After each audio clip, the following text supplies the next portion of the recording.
greetings of all the newscasters in the Philippines. This is Cheska, bringing you the best of all the best and the latest news ever from the Philippines and around the world, upholding nothing but the truth. Good day, Mega Batangas. It's a blessed day, March 10th, 2023. I am Loren Arevalo, and I am Latifah Arcega, live at the Cheska, the most trusted, credible, and reliable news authority.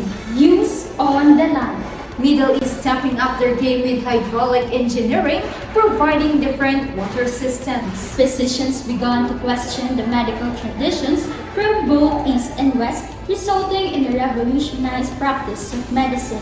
Uncovering secrets of mysterious civilization in Saudi Arabia. Middle Eastern technological advancements shapes the world to be a better venue. Shifting from oil, the UAE offers a model for building a technology ecosystem. The Kingdom of Bahrain is making efforts to speed up digital transformation. Algebra and trigonometry contributes to the study of mathematics and numerical systems. Astronomical scientists are translating a collection of manuscripts into Arabic from Sanskrit, Pahlavi, Greek, and Syrian. Saudi Arabia started to focus on science, technology, and innovation. Ibn al-Haytham, the father of modern optics from southern Iraq, continued to make great contributions. For our first news, engineers designed various kinds of water racing machines like water wheels along the Orontes River in Syria and the nanometer on Nora Island, Cairo. Water was always a precious resource in the arid countries where Islam traditionally flourished. Hence, medieval Muslim scientists generally focused on practical problems, particularly hydraulic engineering. Engineers created a variety of water racing machines, some propelled by animals, others by rivers and streams. Until recently, water wheels along Syria's Orontes River were utilized to irrigate. Water mills were used to grind maize and other grains, but in Iran, wind power was frequently complemented or replaced by water power. To channel water, bridges and dams were required. Engineers designed both bridges to span rivers in addition to standard beam, cantilever, and arch bridges. Rivers were diverted into irrigation channels by dams. The distribution system was one of the most inventive hydraulic systems.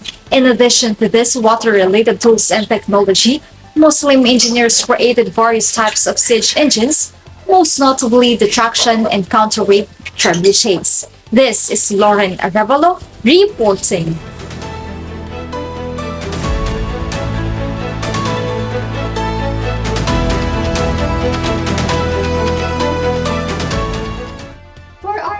News, medical practice was altered as physicians started to doubt both Eastern and Western medicinal traditions.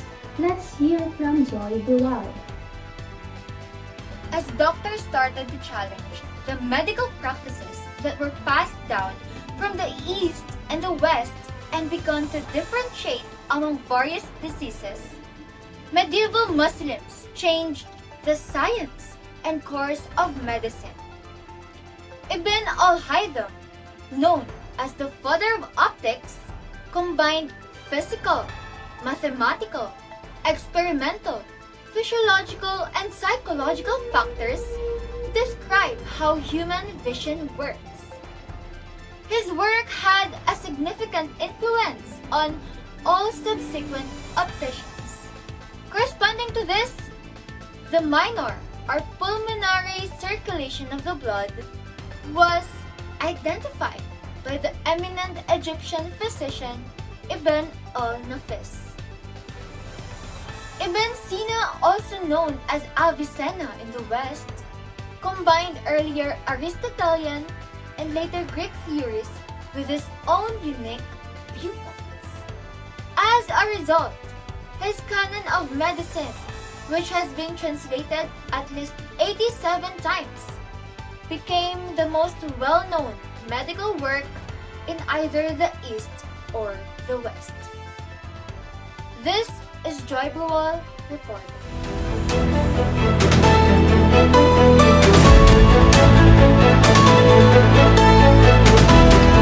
Thank you,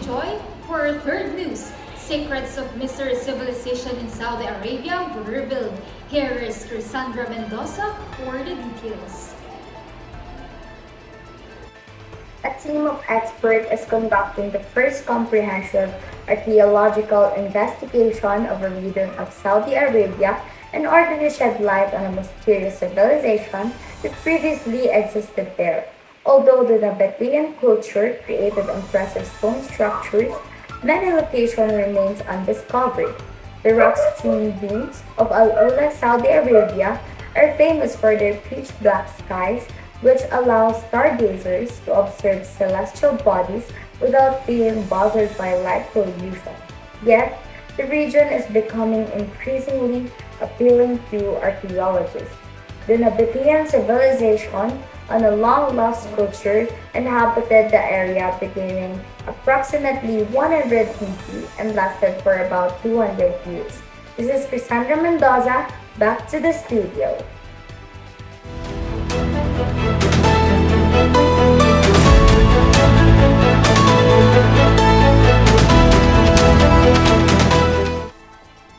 Thank you, Krissandra. For our fourth news, Middle Eastern technological developments improve the world as a whole. In today's world, global economies are optimally leveraging transformational technology in order to deliver significant commercial productivity. While approval and use of digitalization have grown to be a common component, after combining them as a future perspective, a lot is being invested in expanding Middle East technology. Egypt's 2011 revolution served primarily as a spur for adopting to digital mediums across all borders. Despite a variety of roadblocks sensing with the engine of growth, the pressures remain manageable.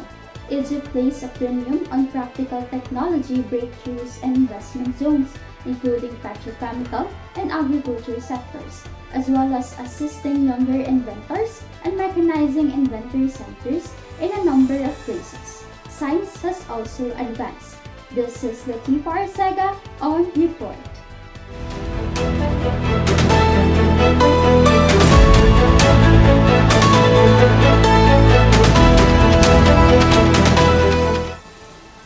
Thank you, Latifah. For our fifth news, UAE provides a model for creating a technological environment in the transition from oil. Here is Tolentino for the details.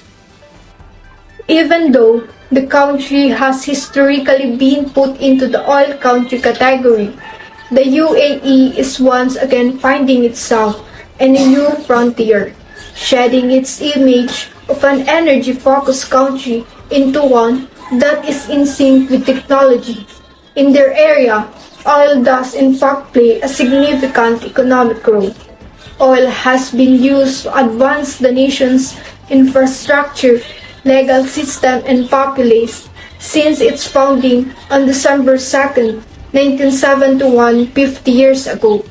It has aided them in establishing contacts with the outside world and linkages with other sectors of the economy, including manufacturing and tourism. But the UAE is currently in a position where it has a lot more to offer. It is prepared to update its image as a nation for the 21st century. According to the UAE's recently released strategy for the next 50 years, the government has intention to become a worldwide technological leader. They are concentrating on a few key strategic fields, such as big data, AI, renewable energy, and healthcare. That strategy is now being implemented. The UAE is already developing into a new contender for a major global tech cluster, despite being in its infancy in comparison to long-established centers like Silicon. This is Tolentino, back to you guys.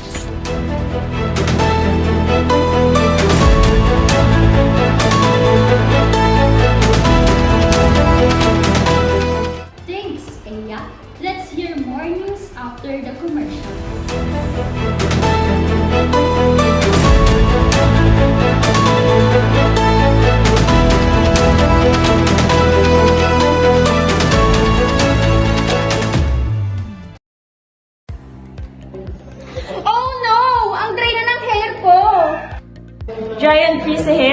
Indulge your hair with Shine Silk shampoo. Shine Silk nourishes your hair, helps stay smooth, shiny, and hydrated all day.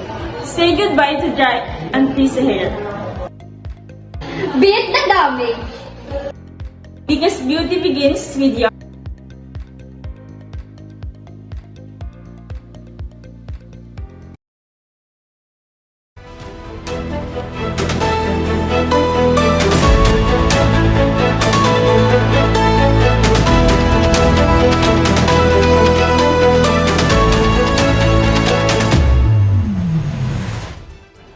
Now we're back with more news. For next news, the Kingdom of Bahrain has made its initiatives to advance digital transformation. And here is Joy Brual to give us some updates.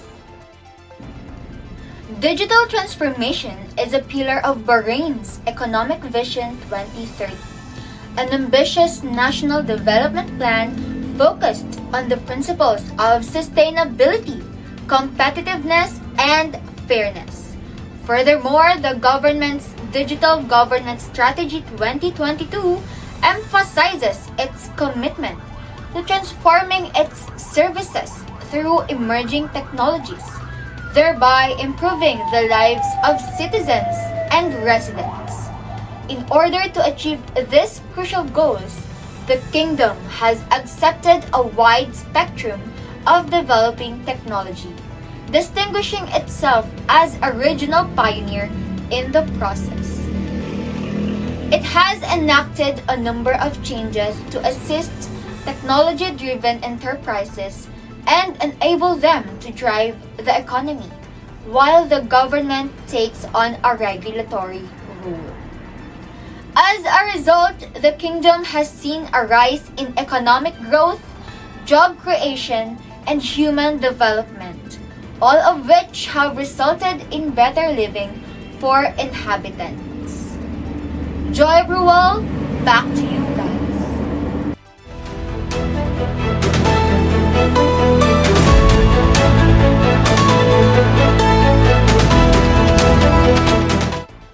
Thank you, Joy. For our next news, numerical systems now transition to something bigger with the help of algebra and trigonometry. Previous systems employ different letters of the alphabet to represent numbers or laborious Roman numerals, and the new system was significantly superior since it allowed people to easily multiply and divide and check their work. The trader Leonardo Fibonacci of Pisa, who had learned about Arabic numerals in Tunis, authored a treatise rejecting the abacus in favor of the Arab technique of calculation, and as a result, the system of Hindu-Arabic numeration spread swiftly throughout central Italy. By the 14th century, Italian merchants and bankers had abandoned the abacus in favor of pen and paper, just like we do today. In addition to his treatise on numerals, Al-Khwarizmi wrote a groundbreaking book on solving quadratic equations. Loren Arevalo on reports.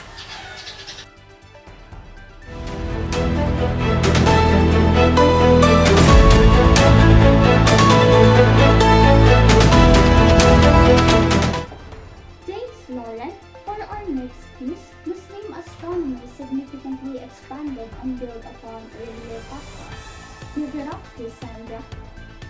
Astronomers in Muslim areas, like those in other disciplines, built on and substantially enlarged past traditions. Scientists translated various manuscripts from Sanskrit, Pahlavi or Old Persian, Greek, and Syriac into Arabic at the Palace of Wisdom built in Baghdad by the Abbasid Caliph Mamun, including the vast Sanskrit astronomical tables and Ptolemy's astronomical treatise, the Amethyst. Ptolemy's geometrical structure of the universe, in which the Earth rests motionless near the center of a series of 8 spheres that encompassed it. It was accepted by Muslim astronomers, but then they faced the problem of reconciling the theoretical model with Aristotelian physics and physical realities derived from observation. Some of the most outstanding efforts to adopt Ptolemaic theory were conducted at Nasser's observatory. Krissandra Mendoza, back to the studio.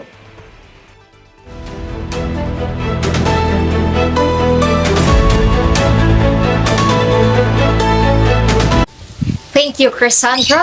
For our next news, Saudi Arabia began to prioritize innovation, science, and technology. To ensure that an effective legal structure is in place to both promote innovation and creativity and to uphold IP rights, Saudi Arabia's IP laws are routinely reviewed and updated. This has drawn higher levels of investment in these fields and produced a fertile environment for creativity and innovation. The NST-IP aims to develop the human resource capacities of the nation, support research and innovation, activities in universities and research centers, finance innovative techniques, transfer and localize technology, and improve the institutional and legislative framework to foster innovation and creativity. Under the NST-IP, a number of programs have been created that focus on strategic fields such as water technologies, biotechnology, advanced materials, nanotechnology, oil and gas, petrochemicals technology, environment, agriculture, and construction. In order to lay a solid foundation for the development of other targeted technologies, focus is also placed on mathematics and physics. Here is Aya for more details. What's more is over 18,670 invention applications have been submitted to the Saudi Patent Office since it was founded in 1982. The agency issued 213 patents and 605 certificates for industrial design in 2012. Additionally, 1,041 patent applications were submitted to it, of which 404 were national applications resulting from ongoing study. A comprehensive plan to foster invention is the NSP-IP, and it includes a variety of tasks. Another sign of Saudi Arabia's dedication to innovation and technology development is the government-owned technology development and investment company or TACNIA, which was established especially to exploit the findings of domestic research, both commercially and industrially. Tolentino, back to you guys.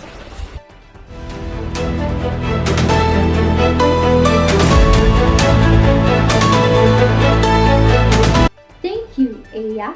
Now, for our last and hottest news, Ibn al-Haytham, the father of modern optics from southern Iraq, had made necessary contributions. Abu Ali al-Hasan ibn al-Haytham, also known as al-Basri, was born in Basra in 965 and passed away in Cairo in 1040. He was well known in Egypt, Syria, and Iraq for his mastery of mathematics and science, and was chosen to serve as a magistrate in Basra. Al-Hakim by Amr Allah, the Fatimid Caliph of Egypt, was an eccentric leader who enacted a number of arbitrary decrees and laws, including those that forbade the consumptions of specific foods, kept women inside their homes, put an end to dog ownership, and made people work at night and rest during the day. Ibn al-Haytham is credited with being the first person to understand how a lens works and how a convex form can create a magnified image of an object. His 7-volume optics treatise, Kitab al-Manazir, Book of Optics, has been ranked alongside Isaac Newton's Philosophia Naturalis Principia Mathematica as one of the most influential books ever written in physics. Ibn al-Haytham was the first to correctly describe the different eye components and provide a rational justification for how vision works. He introduced the idea that objects are seen by light rays emanating from the objects and not the eyes, and his research on the psychology of eye perception is regarded as the father of psychophysics and experimental psychology.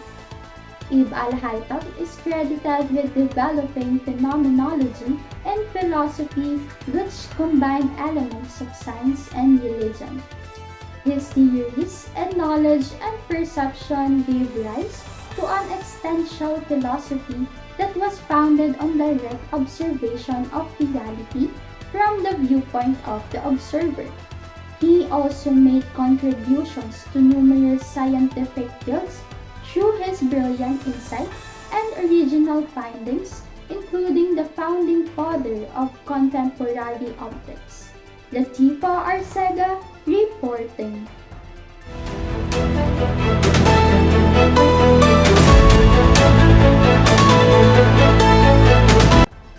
Thank you, Latifah.